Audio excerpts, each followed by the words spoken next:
Yeah, they don't go for salary. And within the university system, no, I must place the unions in proper pathway for people to understand.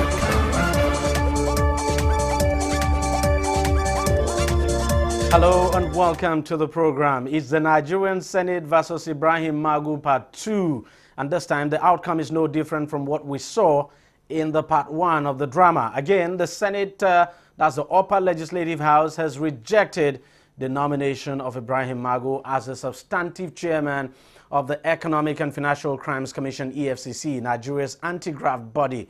And as in the first case, the Senate is citing a report of the country's secret police, the DSS, that is the Department of State Services, popularly known as SSS. The report, according to the Senate, indicts Magu as lacking the integrity to lead the country's anti-corruption agency. Mr. Magu was rejected last Wednesday, March 15th, after appearing before the Senate for his confirmation hearing, during which one of the senators, Dino Melaye, raised the SSS report dated March the 14th. He said based on the report, Magu would constitute a liability to the anti-corruption stand of the current government. Magu had actually answered to the satisfaction of lawmakers questions he was asked earlier. Now, he questioned the credibility of the SSS, which he said dispatched two reports on him with varying contents on the same day. Now, the two reports were actually contradictory, with one certifying Magu okay for confirmation and the second one demanding he be rejected. Well, for whatever reason, the senators decided to go with the second report. Now, Magu told the senators the DSS never at any time invited him to defend himself over any issue. And to cut a long story short, Senate President Bukola Saraki eventually put the confirmation to a voice vote among senators, and he gave it to the nays, denying Magu's confirmation for the second time in about 3 months. Well, it's now up to President Buhari to decide what to do next. Some are saying the president should continue to nominate Magu for the job, seeing that he is doing a very good, he's performing actually very well on the job at the moment. Others have said the president should get another person.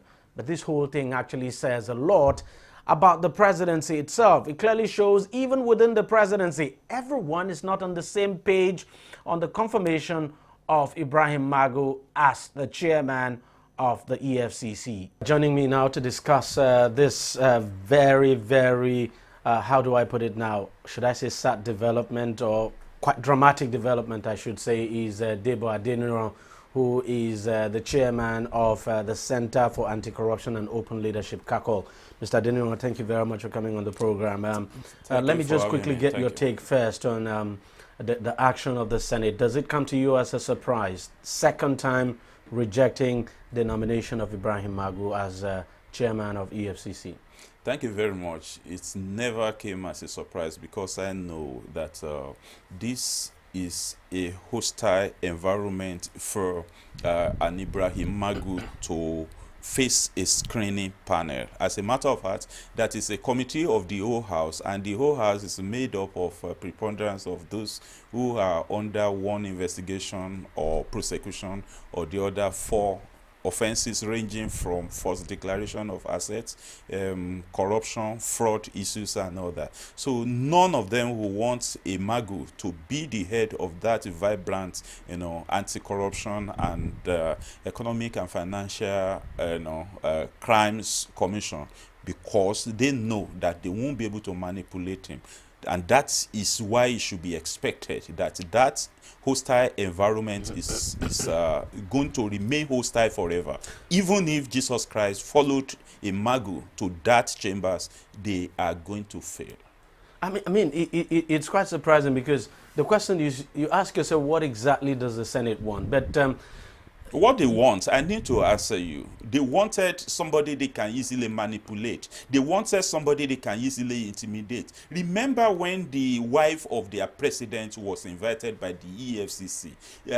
Almost half of the population of that chamber or the Senate chamber, follow the wife to the EFCC with a view That's to the wife of the president of the Senate to that place, led by a Dino Melaye, and that Dino Melaye have always been behaving like a bodyguard to the Senate president. Remember, when he was discussing the issue of customs, he said that he made a remark that, okay, the president of the Senate is irremovable. That was his word. So meaning that he wanted to do anything to ensure that that president of their, it used to be Harlow Chambers, but it's now a chamber of disgrace that cannot be removed. But you look at it, would you blame the Senate? Because even if you want to describe this as an ambush, well, the weapon was actually provided by an agency in the presidency. I'm talking about the DSS, because the Senate is now anchoring its rejection, just like it did in the first rejection, anchoring this now on that report of the DSS. And this time the DSS reaffirming its earlier report, and the Senate saying, well, based on this report, it's difficult for us to confirm you. My brother, that weapon they are using is an illegitimate weapon. It is a weapon that is contrived for the same purpose of achieving, this inordinate ambition. And well, you ask if I will blame the Senate. I may not blame the Senate directly, because it is a problem of the system. Why should a system insist that a president must present those he feels he wants to work with to another arm of the same government, though, and for them to decide whether he could work with that person or he could not work with them? It is the president that should take final decision on those he wants to work with, not the Senate. Those that are to be cleared by the Senate are the ministers. They are the advisors. As a matter of fact, even the advisors. Unfortunately, the EFCC says the chairman of the commission has to be confirmed by the Senate. That is why I say it is the fault of the system, not the fault of the Senate per se. And the president also should have looked inwards to see why should his own house divide against itself. Because, like I said it on your program the other time, that the Director General of DSS is a member of the board of the EFCC. If they had any differences along the line, even after the previous attempt to screen Magu and they didn't screen, they could have resolved it one way or the other. Either you just get the impression that it's very unlikely that board has been sitting, because if that board has actually been sitting between the last time that Magu was rejected and now that this second rejection happened, you'd have expected that this issue would have been raised during the board meeting of the EFCC. Exactly, with that's the what DSS I expected. director, so that they could clarify certain things. That's what I thought they should have done, because as the chairman of the board of EFCC, I expected Magu to have called all the members together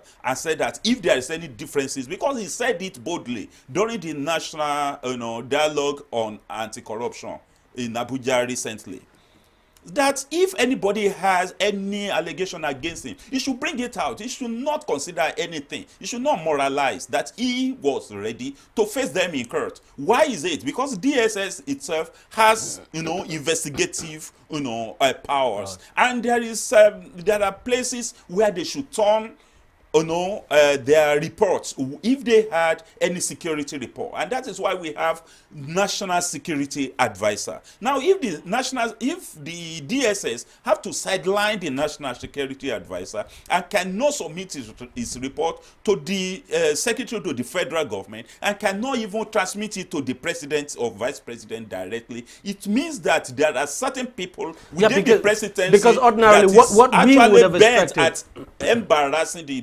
the president himself. And the president should actually guard his loins, so that the embarrassment that will come after this will not be something he may not be able to control. I can get your point, because the point is this: if the DSS submitted a report to the Senate, you would have expected that even the president himself would have done his own vetting, and the DSS, he probably would have asked the DSS to give him a report on this individual, and that you would have expected the DSS, even before the name of that individual was submitted to the Senate, that the presidency would have done its own in-house vetting involving the DSS. I need to tell you that in the first instance, there were two reports from the same DSS, signed by the same person, sent two different things. One said he should be confirmed, the other said he should not be confirmed. Now, after that, before the second transmission from the presidency to the and of course, the Senate chose to go with one of the reports. They chose to go with the one that said it should not be confirmed.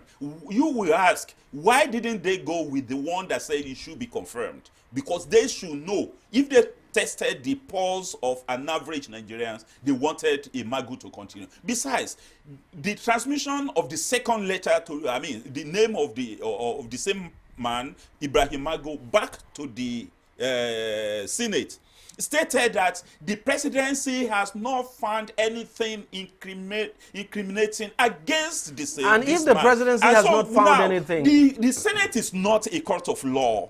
Okay, they ought to have recommended in their first attempt at screening him for an agency of government to prosecute a Magu for those offenses if they can start the test of law. But they cannot stand it, and they knew it, and that is why they resorted to blackmail. Blackmail is what is happening in that chambers of disgrace. Don't you get the impression with what we're seeing that it's not just the Senate that wouldn't want Magu to be confirmed as chairman of the EFCC, that even within the presidency, you probably would have a group or a section of that presidency that wouldn't want Magu to be made chairman of the EFCC. I totally agree with you, but with a caveat that, look, the presidency is supposed to be monolithic. If anything is happening at the presidency, it's not official. But if you talk about executive, there are a number of those ministers that are supposed to be working with the president, but instead of working with them, they are working against him.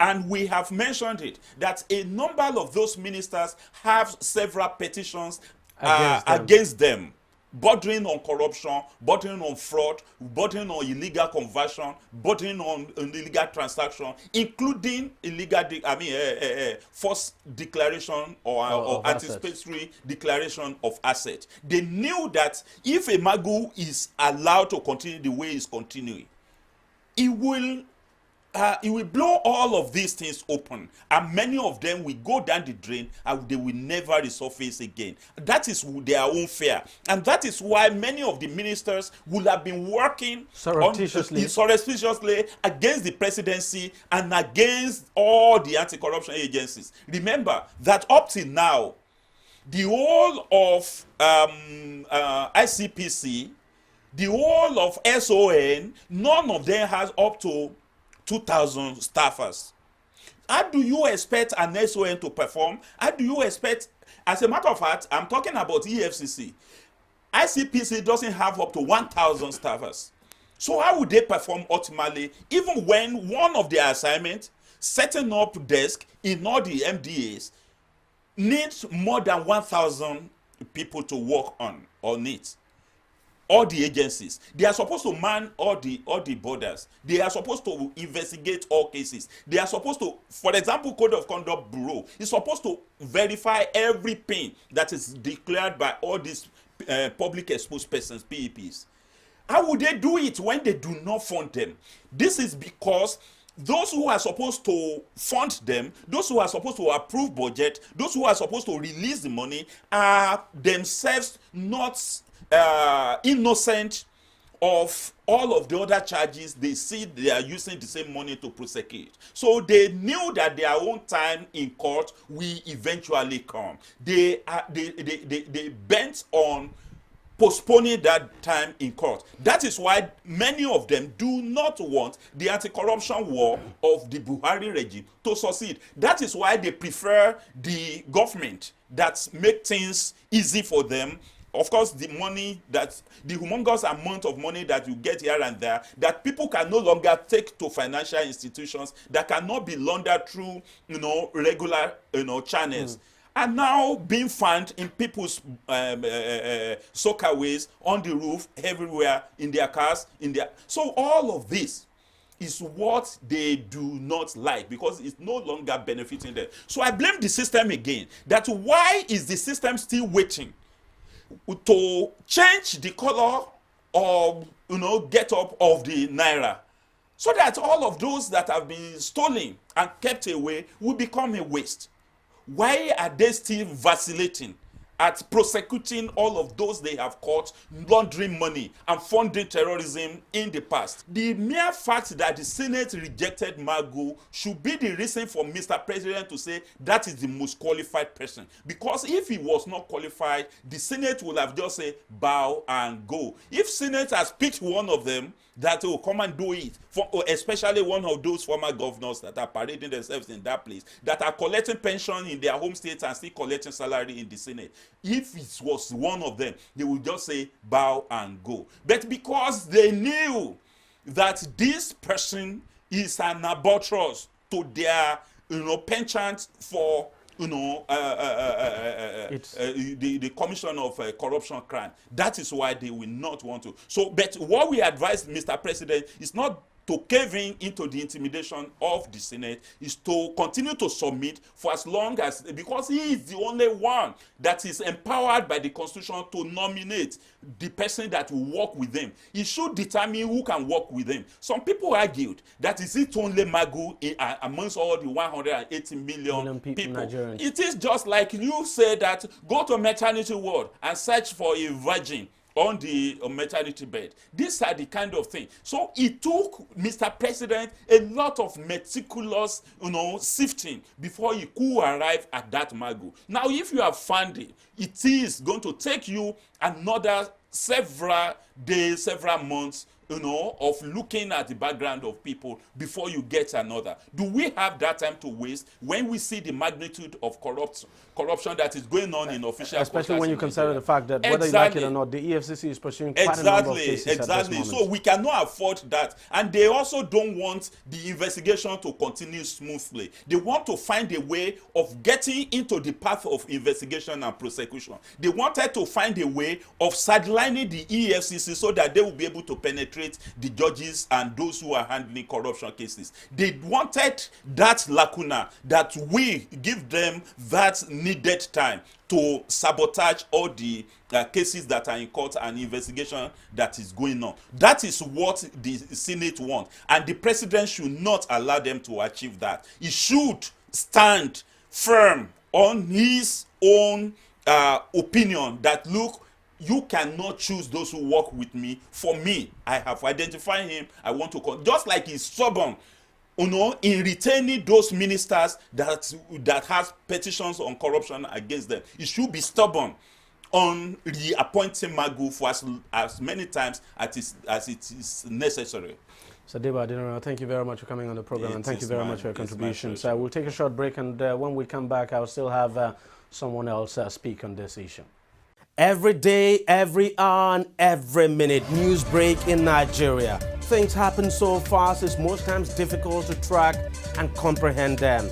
But that's what we do right here on DEJI360. 2015, would you want to come back again? It's like asking Jesus Christ if he knew he was going to die, will you want to come back as the savior of the world again? We do not just help you track the stories, we break them down, explore all the angles, analyze the issues so that you can fully comprehend the stories and use them to make the right decisions.